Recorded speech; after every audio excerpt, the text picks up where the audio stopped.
in the greatest nation on earth. It belongs to us. You know that by our Constitution, you have the right to assemble peacefully, discuss the issues, and give instructions to your representatives. You must understand that only you can defend your liberty. You cannot rely on anyone else to defend your liberty today. If you do, then tomorrow he is likely to demand a portion of that liberty in return for his services. You are the source of all power in government. So what are you going to do about it? Government does few things well and most things poorly. Therefore, it should do as little as possible.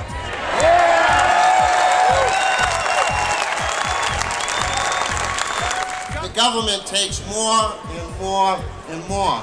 And still, it's not enough.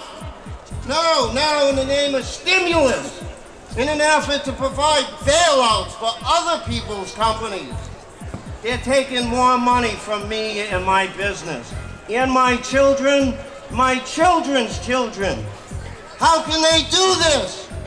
Tell those politicians, no, you can't. No, you can't. No, you can't. No, you can't. No, you can't. No, you can't!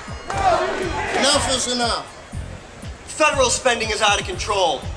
As you know, President Obama has proposed a $1.35 trillion tax hike in 2010. The 2009 budget is $3.9 trillion. And not only that, but we're going to borrow $1.75 trillion from the Chinese to pay for it. Are we going to be silent anymore? Are we going to tell them what we want? You know this, but state spending is out of control.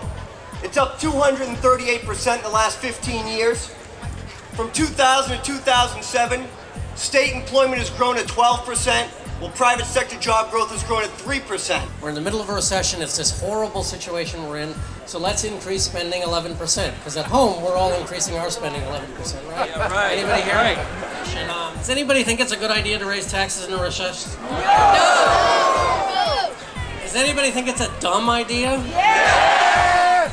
Dumb, dumb, dumb. But they haven't figured that out in Concord yet. They're going to raise taxes on tourism. Because God knows we don't want any more of that, right? So, because we attract people to come here because we have a good business climate, let's stop that too.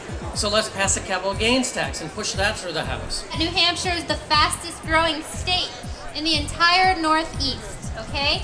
And it's not a coincidence that we're the one state in the region that does not have a broad-based income tax, sales tax, or capital gains tax.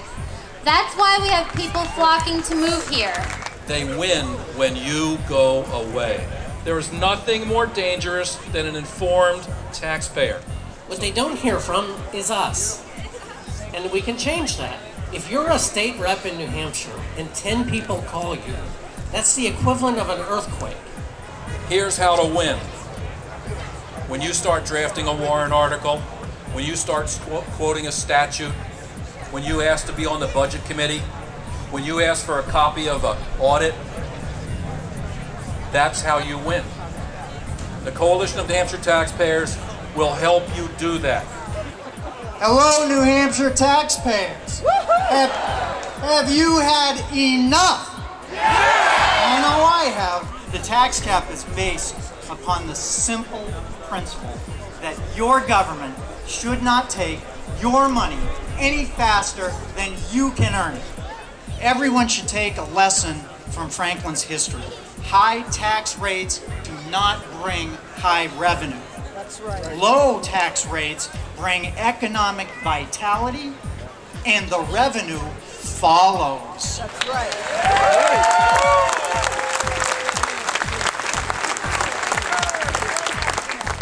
As many of you know, Franklin is no longer the only community in the state with a property tax cap. Nashua, Derry, Laconia, and Dover have followed suit. And I'm not forgetting Rochester. A notable example is the great city of Rochester. In 2008, I see my friends here from Rochester. Rochester! where voters gave Barack Obama 55% of the vote. The same vote, I know, I didn't do it. The same voters, the same population of voters endorsed the Rochester tax cap with 71% of the vote. My taxes are about to drive me out of my home. The home that I've lived in for 50 years. All of my dreams, everything that's ever happened to me that I loved in my life has happened in my home. And here's the part. Can you please do something for me? Can you please? This is a proud woman who's begging to me as the head of government in the city of Franklin. At that point, I knew something is wrong. That's right. Dramatically wrong. When that type of a strong-willed person has a tear coming down her eye and is begging to me to help her with her taxes. That started my whole innards moving in this tax movement issue. The city of Franklin was the first to have a tax cap. My mayor, Ken Nerfield, will talk to you more about how we've moved it forward. But please, remember that story. Remember there are people suffering. And we're next. Don't ever beg on your knees to this government. This is our government. You are the boss. And you have to fire the people up in Concord because they're not doing the job right. Revolution starts today.